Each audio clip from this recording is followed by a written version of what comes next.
Assalamualaikum warahmatullahi wabarakatuh. Di sini kami akan menjelaskan mengenai perencanaan dan pengelolaan tenaga kerja.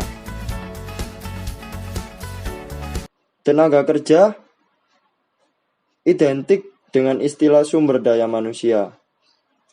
Tenaga kerja memiliki pengertian yang dapat dilihat secara makro dan juga mikro. Secara makro didefinisikan sebagai kelompok yang menduduki usia kerja. Sedangkan secara mikro didefinisikan sebagai karyawan yang dapat memberikan jasa dalam proses produksi. Sehingga dari pengertian tersebut dapat ditarik kesimpulan bahwa pengertian tenaga kerja secara makro bersifat kuantitas, sedangkan secara mikro bersifat kualitas. Tenaga kerja di Indonesia ini memiliki beberapa sebutan, seperti buruh, karyawan, dan juga pegawai. Selanjutnya, perencanaan tenaga kerja. Perencanaan atau biasa disebut dengan planning adalah suatu proses untuk menentukan tujuan yang akan dicapai dan hal apa saja yang harus dilakukan untuk mencapai tujuan tersebut.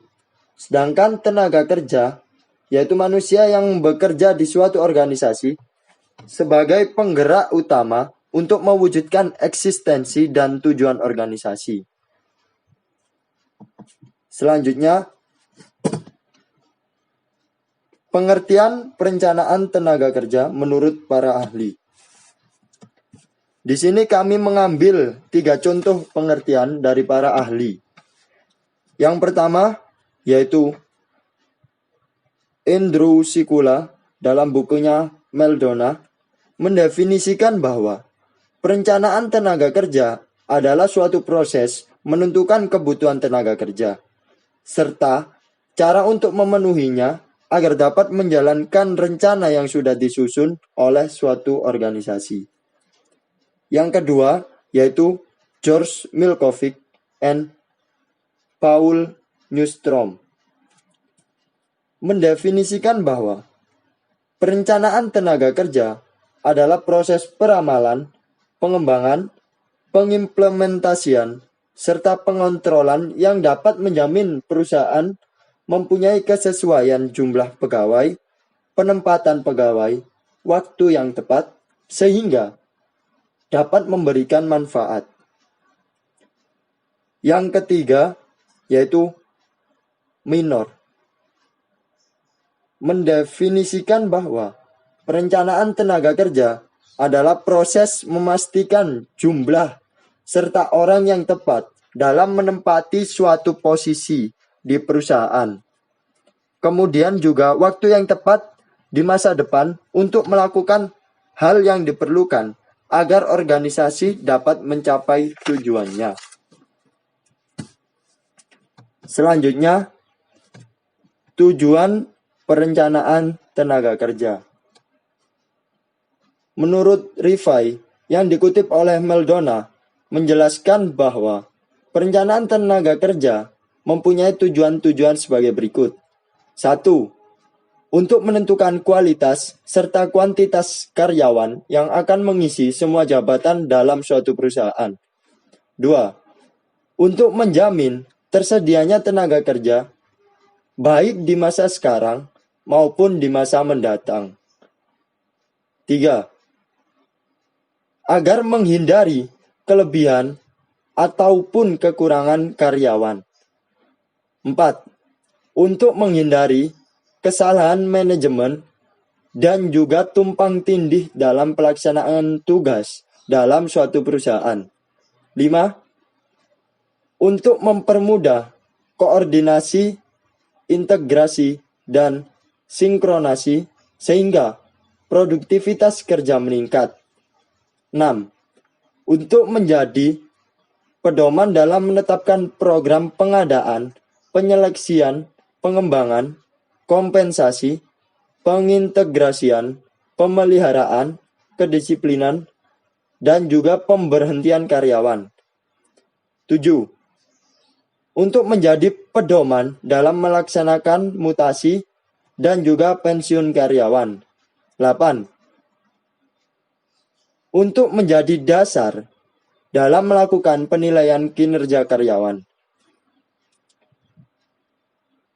Selanjutnya, pengelolaan tenaga kerja. Bagi suatu perusahaan, karyawan merupakan suatu aset yang paling bernilai. Dalam hal ini, Robert Owen juga menekankan bahwa karyawan merupakan unsur terpenting dalam berjalannya suatu perusahaan, serta peningkatan produktivitas akan bisa tercapai jika kondisi karyawan juga meningkat.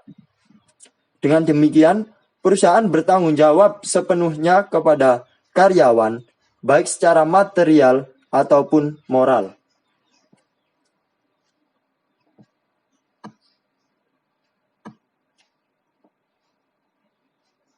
Selanjutnya, tujuan pengelolaan tenaga kerja. Meningkatkan komitmen, yaitu kesetiaan dan juga ketaatan terhadap perusahaan dengan melaksanakan sesuatu dengan penuh kesadaran serta tanggung jawab. Tekad dan kesanggupan ini ditunjukkan oleh sikap, perilaku sehari-hari, dan perbuatan dalam melaksanakan tugas sebagaimana diharapkan oleh perusahaan. Menghasilkan tenaga kerja yang berproduktivitas tinggi, meningkatkan kompetensi, yaitu motivasi, kepercayaan diri, pengetahuan, dan keterampilan tenaga kerja. Mewujudkan iklim kerja, seperti kondisi, situasi, dan juga keadaan lingkungan kerja yang kondusif. Iklim kerja bersama-sama dengan motivasi dan kompetensi adalah penentu kinerja individu tenaga kerja. Iklim kerja yang kondusif adalah faktor pendukung atau pendorong yang menyediakan peluang bagi setiap individu tenaga kerja untuk mewujudkan semua potensi yang dimilikinya secara optimal. Iklim kerja yang kondusif ditandai oleh terciptanya semangat serta gairah kerja yang tinggi dari tenaga kerja terhadap perusahaan.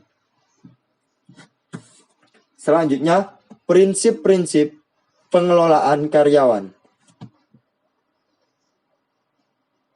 Yang pertama, cocokkan karyawan dengan pekerjaan. Pekerjaan harus dirancang untuk karyawan yang tersedia. Selain itu, karyawan juga didorong untuk menerima pekerjaan yang dapat memenuhi kebutuhan individunya. Berarti, karyawan diberikan otonomi dalam bekerja. Otonomi tersebut dicapai dengan memberikan lebih banyak wewenang pengambilan keputusan kepada karyawan.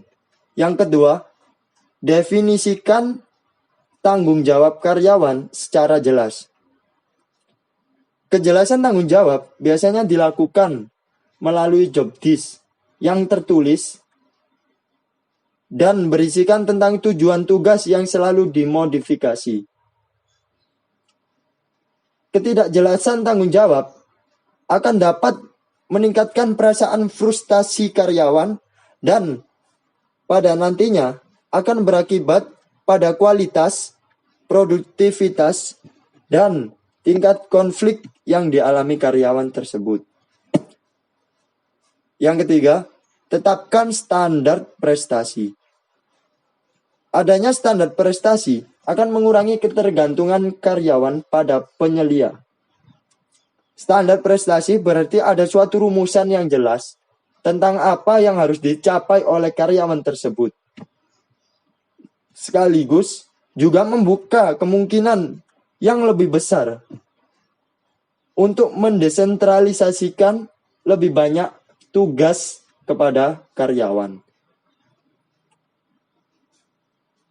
Yang keempat, komunikasi dan keterlibatan karyawan.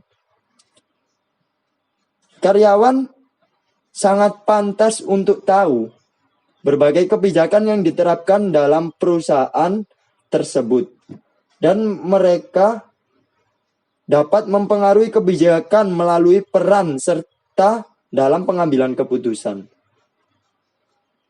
Ada kebanggaan akan keahlian yang dimulai pada manajemen puncak dan kepada keseluruhan perusahaan, yang mengakibatkan karyawan tahu bahwa ia bertanggung jawab dan menerima tanggung jawab tersebut terhadap perusahaan.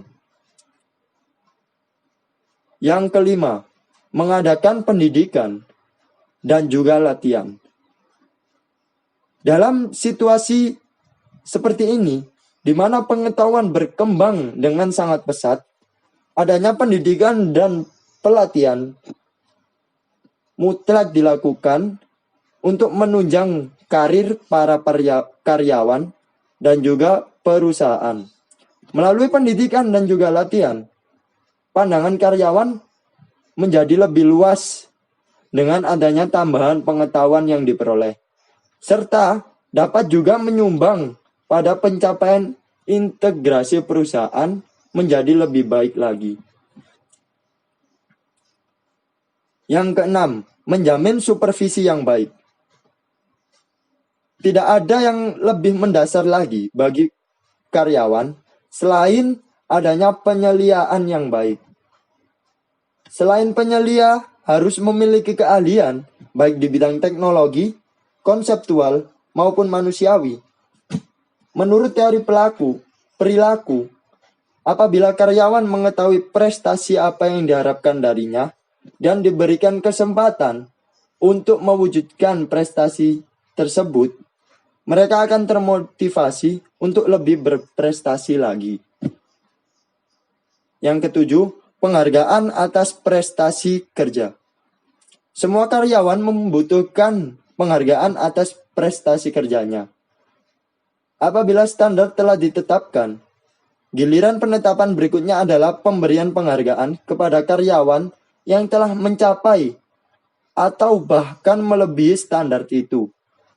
Penghargaan yang diberikan dapat memotivasi karyawan tersebut agar lebih giat dan lebih semangat lagi untuk membangun perusahaan tersebut. Penghargaan yang diberikan dapat berupa material ataupun imaterial. Selanjutnya, pengukuran kerja. 1. Mengevaluasi prestasi kerja. Hal tersebut dilakukan dengan membandingkan output aktual dalam suatu periode dengan output standar yang ditentukan dari pengukuran kerja. Dari hasil yang diperoleh berupa adanya kesesuaian atau ketidaksesuaian antar output yang dapat menjadi dasar bagi pengambilan keputusan terhadap karyawan tersebut. 2. Merencanakan kebutuhan karyawan. Dalam suatu tingkat output tertentu di masa mendatang, dan dengan membandingkannya dengan ketersediaan waktu kerja, hasil pengukuran kerja dapat digunakan untuk menentukan berapa banyak karyawan yang dibutuhkan oleh perusahaan. Yang ketiga, menentukan kapasitas yang tersedia. Dengan jumlah karyawan dan juga ketersediaan peralatan tertentu, ditambah dengan ketersediaan waktu, standar kerja yang dimiliki organisasi dapat digunakan untuk memprediksi kapasitas yang tersedia. 4. Membandingkan metode kerja. Ketika sedang dilakukan evaluasi dan juga penilaian atas beberapa metode yang berbeda, standar kerja dapat memberikan dasar untuk melakukan perbandingan ekonomis atas metode-metode yang dilakukan tersebut. Sekian dari kami. Kurang lebihnya kami mohon maaf. Semoga bermanfaat. Wassalamualaikum warahmatullahi wabarakatuh.